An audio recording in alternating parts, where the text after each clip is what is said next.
just got back from the movies seeing ISS, not about a truant student being given in-school suspension. This is about the International Space Station, thus the titular ISS. Could also be called Problem in Space. If you probably put that on the title, if you put that on the marquee, probably if somebody looks up and they're like, ISS, what's that mean? Or is it about bad kids? Or is it about it? No question. If you had just called it Problem in Space, people would be like, apparently somebody's got a problem in space. So the story here is very simple. And I'm not going to tell you the whole story. I'm going to tell you less than the trailers give you, because there is a moment in the trailer that is the big thing that sets the plot really in motion that would play so much better if you didn't know it was coming. If you just knew that this was about a fresh astronaut scientist going to the International Space Station, there's 3 Russians and 3 Americans, and something happens that causes strife.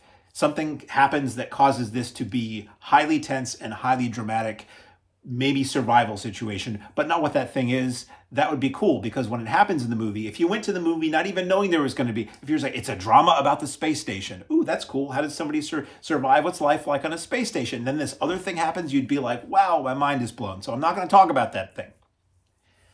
What I will say is this.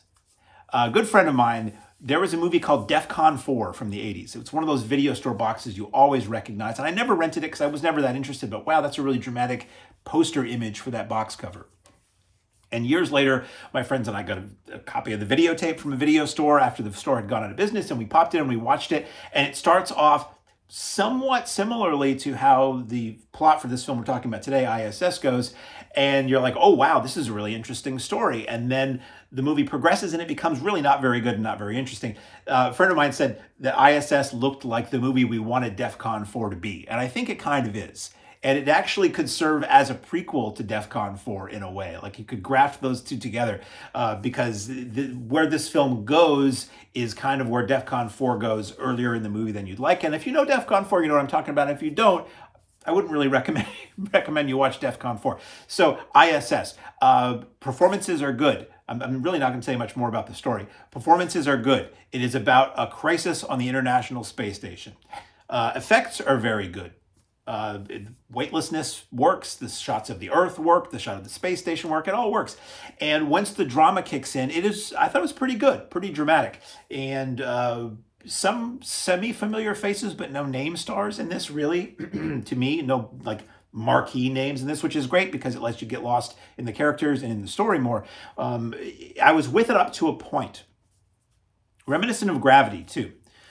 The Sandra Bullock, George Clooney film. I was with it up to a point, and then something happens that made me think, oh, that's a little, that's stretching the believability a little bit. And then some of the characters start to become a little bit more overtly villainous or mustache twirling than they had been up to that point, and it kind of lost me toward the end. I still think it was decent. I still think it's a decent, January title, decent drama thriller in space. There's no hosed quite like Space Hosed. And that's a phrase I use in life, but I don't usually use the word hosed. I use the word that's a little cruder than I'd like to use in this clip. So it's one of those things where put yourself in that position. For the longest time in this film, it does follow, to me, logic for the most part. It follows, you're thinking, what would I do in this situation?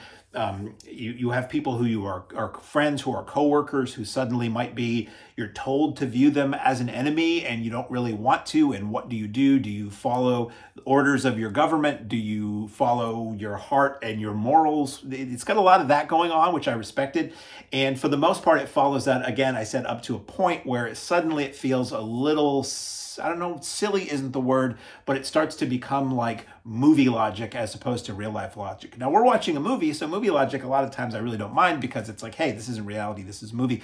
But I found the movie interesting. I guess I don't really have a strong recommendation. I thought it was decent. I think if somehow you can go into ISS not knowing everything about it, which is to say, if you can watch ISS not based on the trailer, if you can see it based on a poster or a tagline saying, conflict on a space station, that's probably the best way to go into this, because I think scripts are written to have surprises in them. Movies are based on surprises and twists and what have you.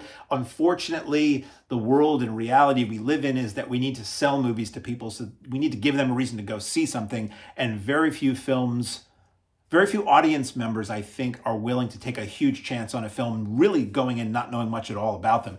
The best films can somehow manage to advertise themselves with a teaser or with some kind of a vague concept that gets people in, but kind of hold back, or the best studios, let's say, the best releases, hold back on those surprises so that you are shocked and surprised and your emotions go on that ride in the theater without kind of knowing where you're already going to go. So if you can see ISS without already knowing everything about it, I think you should. And I mean, I still enjoyed it knowing what was going on. What was coming. I kind of wished I hadn't known that beforehand. It doesn't give away everything in the movie at all. It just gives away, I don't know. To me, every trailer gives away too much. So anyway, in theaters now for the time being. If you watch this later, now streaming, ISS.